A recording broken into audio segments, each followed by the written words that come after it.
Pertanyaan soal berapa standar minimal gaji pengurus BUMDes sudah terjawab. Hal ini dapat kita ketahui dari rekomendasi verifikator saat BUMDes mendaftarkan dokumen badan hukumnya.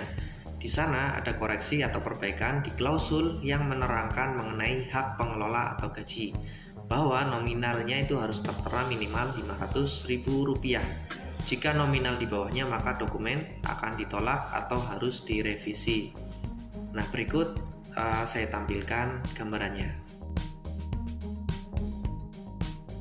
Lalu muncul beberapa polemik yang berkembang dari penetapan standarisasi gaji pengelola BUMDes ini, seperti ketakutan atau kekhawatiran dari berbagai pihak atas kebijakan tersebut. Misalnya, apakah ini memang harus diterapkan, bagaimana teknis pengelolaannya, kemudian bagaimana agar modalnya itu tidak habis. Kemudian ada juga pertanyaan bagaimana agar tidak terjadi penyalahgunaan dan apa sebenarnya makna dari penerapan kebijakan ini. Ini yang coba kita akan bahas di kesempatan kali ini.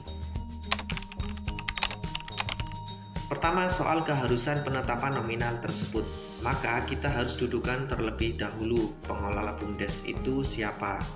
Kita perlu menilik status BUMDes di desa terlebih dahulu.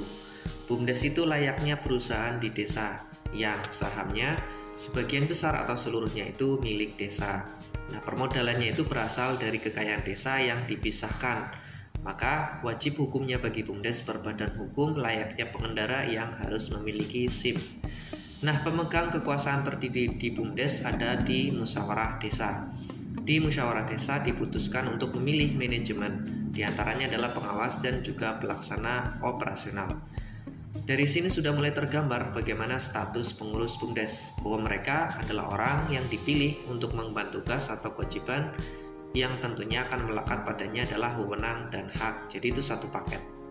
Nah, ketiga hal tersebut, tugas, wewenang, dan hak harus sudah ditetapkan di Musdes sebelum dilaksanakan kegiatan BUMDes, yang mana dituangkan di dalam AD/ART-nya. Maka dari itu penetapan nominal itu otomatis juga harus tertera untuk dijadikan sebagai pedoman pelaksanaannya. Bagaimana teknis pengelolaannya? Ada hal yang sifatnya normatif dan juga ada hal yang sifatnya teknis. Normatif berarti berkaitan dengan aturan dan petunjuk teknis yang ada. Sedangkan teknis berkaitan dengan kondisi dari masing-masing BUMDes yang tidak dapat dipukul rata secara keseluruhan. Maka dari itu perlu dilakukan pengaturan yang lebih rinci untuk membantu pengelola BUMDes agar berjalan dengan baik. Dalam artian dapat menjaga kesehatan kas BUMDes agar kegiatan usaha terus berjalan secara progresif. Konkretnya bisa menambahkan klausul di AD/ART yang misalnya berbunyi pemenuhan biaya operasional berupa gaji menyesuaikan kemampuan BUMDes. Contohnya seperti itu.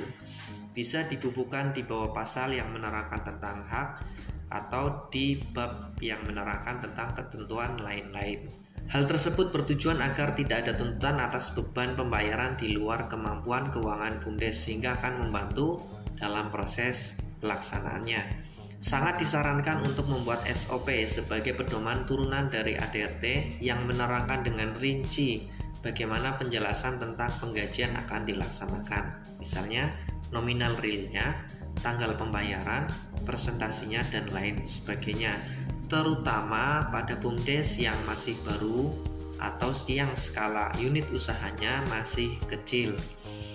Penerapan pembayaran gaji ini juga tidak bisa disamaratakan.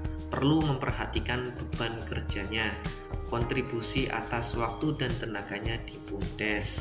Misal, pelaksana operasional tentu harus didahulukan atau diprioritaskan dibandingkan pengawas dan penasehatnya, terutama terkait dengan nominal realnya. Kemudian pekerja atau karyawan yang full time harus diprioritaskan dibandingkan yang part time, dan lain sebagainya. Jadi jawaban untuk pertanyaan ini secara normatif tetap dilaksanakan sesuai dengan petunjuk, sedangkan secara teknis dan pelaksanaannya menyesuaikan kondisi dari masing-masing BUMDes. Bagaimana agar permodalan tidak habis dikarenakan penerapan atas beban gaji? Pengalokasian gaji adalah hal yang sebenarnya wajar. Hanya saja yang dimaksud di sini adalah ada kemungkinan dampak buruk pada stabilitas keuangan usaha BUMDes. Misalnya untuk perputaran keuangan seringkali tidak memperhatikan bagaimana keseimbangan antara pendapatan dan biaya-biaya operasional yang keluar, di mana salah satunya adalah masalah penggajian. Yang sebetulnya dalam dunia usaha, pendapatan dan biaya itu tidak boleh seimbang. Harus lebih banyak pendapatan sehingga hasilnya positif atau untung atas kegiatan usaha yang dijalankan. Tetapi ketika yang terjadi sebaliknya, itu adalah bagian risiko usaha yang harus diterima. Kembali ke pertanyaan awal, bagaimana agar modal BUMDes tidak habis? Jawabannya dikembalikan lagi pada usaha yang dijalankan. Apakah memang layak atau prospek untuk dijalankan oleh BUMDes atau tidak? Bagaimana agar tidak terjadi penyalahgunaan? Hal yang dapat dilakukan adalah memastikan pengawasan di BUMDes itu berjalan. Kewajiban dari pengelola BUMDes adalah membuat laporan secara berkala. Pengawas memantau bagaimana aliran keuangan, bagaimana capaian target pendapatan, terpenuhi atau tidak. Jika ada hal yang kurang, segera dilakukan treatment atau tindakan. Berikan rekomendasi. Namanya manusia, tempatnya salah dan khilaf. Harus ada pihak yang mengingatkan dan menjaga. Karena penyalahgunaan, penyimpangan, kejahatan, dan lain sebagainya itu tidak hanya terjadi karena ada niatan, tetapi juga karena ada kesempatan. Yang juga perlu dilakukan adalah koordinasi secara rutin. Setiap bagian harus mengetahui kondisi dan kekurangannya masing-masing. BUMDes tidak akan berhasil jika ia berjalan sendiri. Ia membutuhkan partisipasi dukungan dari berbagai pihak untuk berkembang dan maju. Apa makna sebenarnya dari penerapan kebijakan ini? Jawaban atas pertanyaan ini sekaligus menjadi kesimpulan atas pembahasan kita pada kesempatan kali ini. BUMDes ke depan diharapkan mampu menjadi penopang bagi perekonomian desa dan masyarakat desa, terutama mendorong agar menjadikan desa mandiri. Maka diperlukan sumber daya manusia atau SDM yang memiliki komitmen untuk membangun BUMDes. Standarisasi gaji bagi pengelola BUMDes yang dilakukan oleh Kementerian Desa sebenarnya adalah upaya untuk menjadikan BUMDes dapat dikelola secara profesional.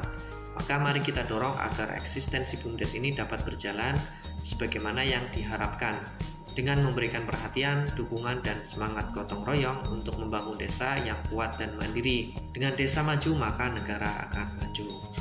Sekian pembahasan kita hari ini, mudah-mudahan bermanfaat. Assalamualaikum warahmatullahi wabarakatuh.